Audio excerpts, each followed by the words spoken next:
Degree देखिए sir, degree doctor B R Ambedkar, MA PhD Columbia, DSc बहुत लोगों को पता ही नहीं होगा, जो उनको भगवान मानते हैं उनको भी नहीं पता होगा, DSc London, LLD Columbia, DLitt bar at law London, MLC, इतनी डिग्री सर। पढ़ रहा हूं ना यूनिवर्सिटी से नहीं। ऐसे आदमी को नेता चुनो सर, इसी को बोलते हैं एनलाइटेंड एरिस्टोक्रेसी।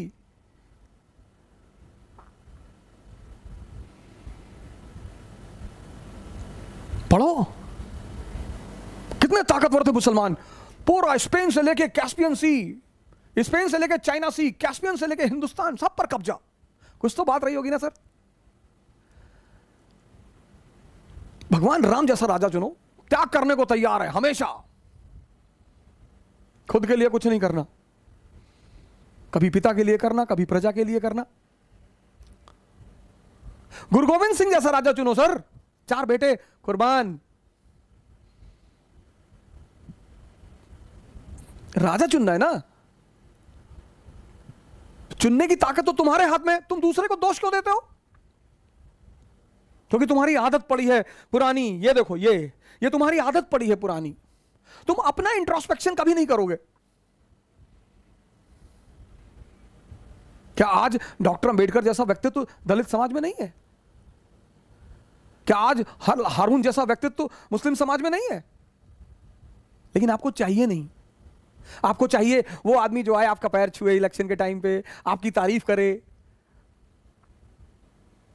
आप खुश हैं यार, सुकुल पैर छुअत रहल, गायक पैर छू के गए। आपको तो इस तरह का आदमी चाहिए। हम तो इलेक्शन लड़ेंगे, कभी नहीं जीतेंगे, मुझे पता है। पैर ना छूने जाएंगे किसी आदमी का। तुम्हारे लिए काम करने जाए, तुम्हारा पैर भी छूने जाए। तुमको वोट देना हो दो, नहीं तो भाड़ में जाओ। जिंदा रहने के लिए राजनीति नहीं करनी है। और मैं तो अपने सारे दोस्तों से, जितने लोग मुझसे पढ़ते हैं, मैं उनसे कहता हूं आईएएस बनो, 10 साल नौकरी करो, पार्लियामेंट में आओ। अब तुम ही बचा सकते हो इस देश को। ब्यूरोक्रेसी ने आजाद कराया था और ब्यूरोक्रेसी ही इस देश को बचाएगी।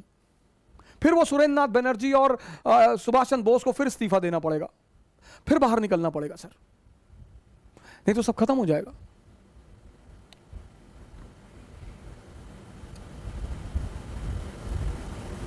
अभी सर देश बहुत संकट से गुजर रहा है, हम बहुत संकट से गुजर रहे हैं सर। अभी बहुत संयम रखने का समय है सर, अभी बहुत संभलने का समय है सर। Positivity फैलाइए sir. मैं जानता हूं जो लोग बहुत असीम दुख से गुजर रहे हैं, लेकिन अगर हमारी एक बात से किसी के अंदर खून बढ़ता है, किसी के अंदर हिम्मत बढ़ती है। एक भाई साहब ने मुझे शायद कमेंट भेजा था, आज किसी ने मुझे फोटोकॉपी उसका स्क्रीनशॉट लेकर, और एक तो मुझे स्क्रीनशॉट मत भेजा करो यार, स्क्रीनशॉट लेगी सर, ये देखिए सर, पॉजिटिविटी फैलाना भक्तों का काम है। अच्छा, ये फेक आईडीज बना बना के,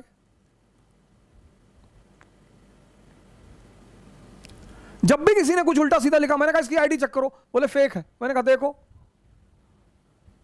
जिसकी इतनी औकात नहीं कि अपनी आईडी डिस्क्लोज करके रखे, ऐसे कोई तो हिजड़ा कहते हैं सर। उससे क्या लड़ना सर, जिसकी इतनी औकात नहीं, इतनी कि अपनी आइडेंटिटी बताकर गाली दे।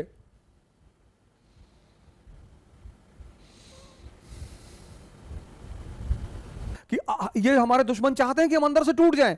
आप देखिए इस वक्त पूरी दुनिया स्टेबल है, सिर्फ हम परेशान हैं।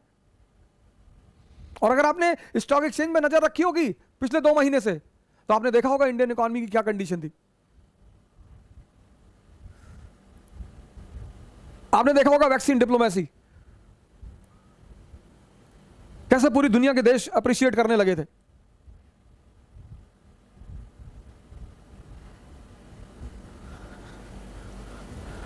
सर दूसरों को दोष देना बहुत आसान है सर। दुश्मन बाहर ही नहीं है, अंदर भी हैं। बहुत सारे लोग हितैषी बनकर तो ऐसे ऐसे कमेंट करते हैं, पर आलोचना और अब गाली, ये तो एंबिशन की बहनें हैं सर। जहां भी महत्वाकांक्षा है वहां ये 2 चीजें हैं।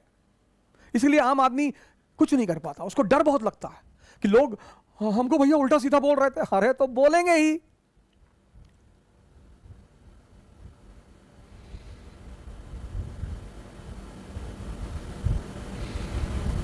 गांधी को बोलते हैं, नेहरू को बोलते हैं, नेपोलियन को बोलते हैं, किसको नहीं बोलते?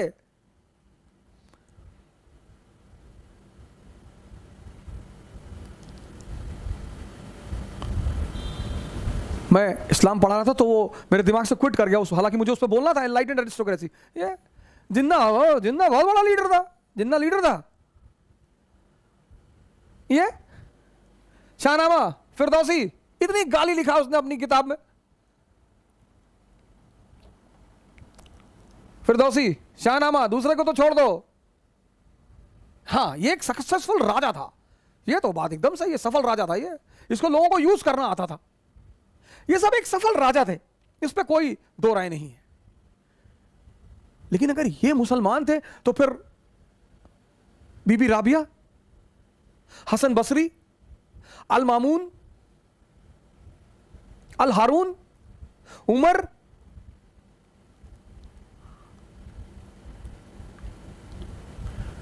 गलत चीजों को मत पकड़ो सर, गलत चीजों को मत पकड़ो। एनलाइटेंड, आप अगला जब इलेक्शन आए तो मेरी ये बात याद रखिएगा, सब भूल जाइए ये बात, ये जो मैं आपको बोला हूं, एनलाइटेंड एरिस्टोक्रेसी, ये सर, वाह जबरदस्त, ये जबरदस्त शब्द है सर, एनलाइटेंड एरिस्टोक्रेसी। आप अपना आदमी चुनिए, अपना। और कौन पार्टी, कौन सा दल, कौन सा नेता पिछले 30 साल नेहरू जी ने किया इस देश के लिए, बहुत किया। ओ महान आदमी। शास्त्री जी तो अरे बाप रे बाप, 12,000 रुपए अपनी कार का किश्त नहीं दे पाए शास्त्री जी।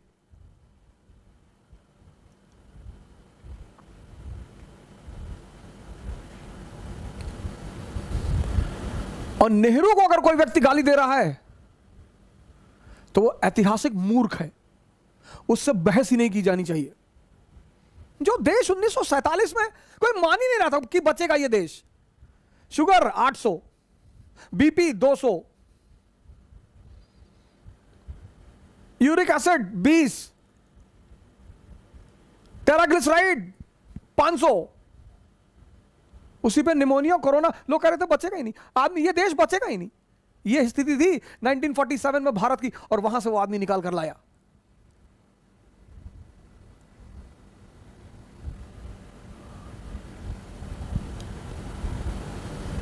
अपने अपने को देखो सर।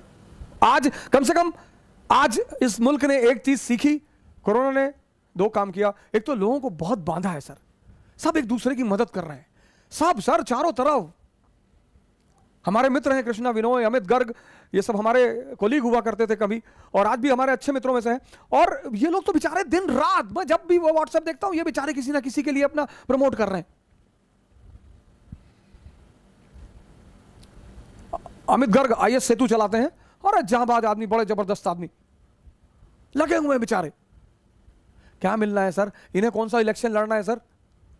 लेकिन एक जज्बा है देश को, लोगों को बचाने का, सब मदद कर रहे हैं सर, सब हिंदू मुसलमान। अभी कोई मुजफ्फरनगर में मैंने देखा, कोई हमारे मुसलमान भाई हैं, वो कोई हिंदू मित्र उनका मर गया था, उसकी चिता को आग दे रहे थे सर। बड़ा मजा, मतलब उस फोटो को देखकर अंदर से इतनी खुशी हुई कि हे भगवान, बस ऐसा ही कर दे इस देश में।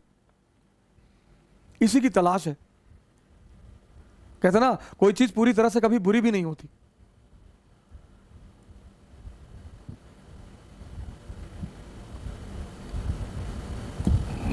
इस देश का नागरिक एक दूसरे की आज मदद कर रहा है, हेल्प कर रहा है, सब कर रहे हैं सर, ऐसा नहीं कर रहे हैं।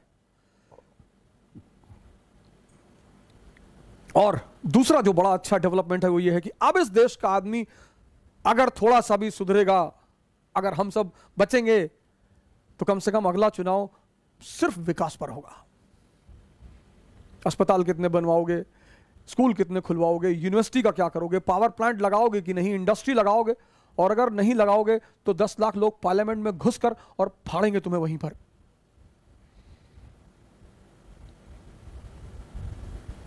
ये अंबेडकर जैसों को वोट दो सर, गांधी जैसे लोगों को वोट दो जो दूसरे के लिए जी रहे हैं।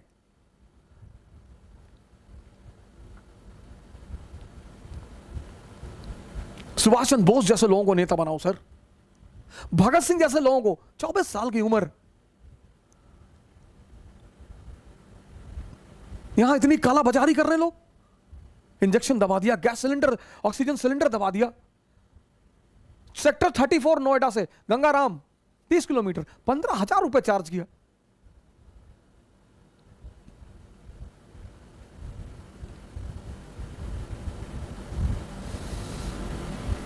इतना लोग पोस्ट डालते, कफन में जेब नहीं होती, कफन में जेब नहीं होती।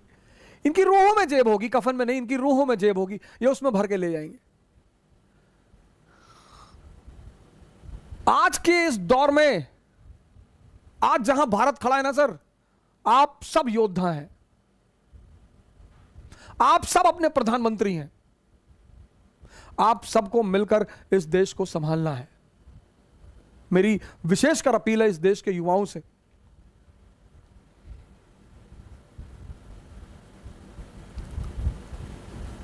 एकदम विरोध करो सर, मौका पड़े फाड़ के रख दो हर आदमी को, लेकिन अभी एक दूसरे की मदद करो सर।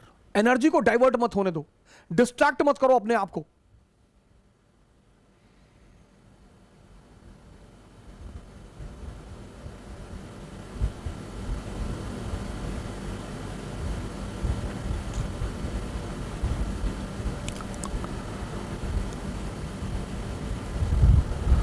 र्यूमर मत फैलाओ सर, और फैला रहे हो तो अच्छा फैलाओ। र्यूमर, सेकेंड वर्ल्ड वॉर के समय लंदन में र्यूमर उड़ गया कि हिटलर ने ब्रिटेन पर कब्जा कर लिया, एंटर कर रहा है ब्रिटेन में।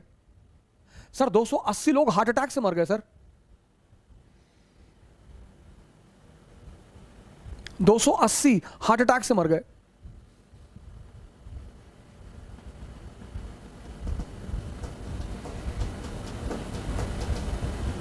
र्यूमर 2012 में एक खबर उड़ी थी कि 2012 में धरती खत्म हो जाएगी। हिंदुस्तान में 31 लोगों ने सुसाइड किया था, जो डेट दी गई थी उससे एक आध महीने पहले 31 लोगों ने सुसाइड कर लिया था। हमारे देश में इतने भावुक लोग हैं कि कोई कलाकार मर जाता है साउथ में, वहां के लोग सुसाइड कर लेते हैं। इतने हृदय से जुड़े होते हैं लोग। मैं तो तमिलनाडु में क्लास लेता हूं, केरला में लेता हूं, कर्नाटका में लेता हूं, इतने भावुक हैं लोग, इतने जुड़े होते हैं।